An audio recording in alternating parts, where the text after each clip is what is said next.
en gimoro ma oganda osebedo ka dwaro, riyo mar yudo dongruok kendo riyo mar yudo gino mosebedo kata kidwaro ahinya. Wach ma Opiyo Wandayi bende lero kar kacha.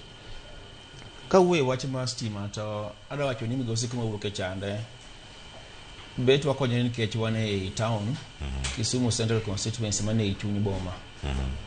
Weche mege stima ok chandwa ahinya nikech stima to koro adwa wacho ni nitiere e dhot ka dhot e Migosi ka chande.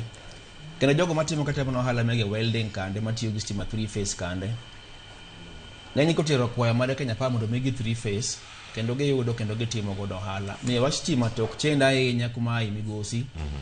But ang'ene kwa dhi e gweng' kuonde mae kaka sani thuro lego ka chande kuma ai kuma iluongo ni Nyandiwa kacha chande. Kacha pod wantiere gi problem mar transformer.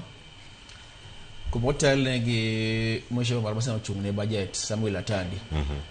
Samoro wigi ariyo ka stima poko yudre. Kolal to lal kama wigi ariyo.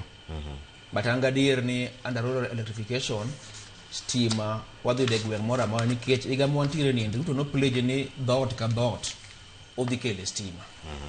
Andaye mana kwa jotelo mantiere kuonde motelo ge koni watem mondo stima kila ng'ato bed kod stima to bed kod pi e dhot.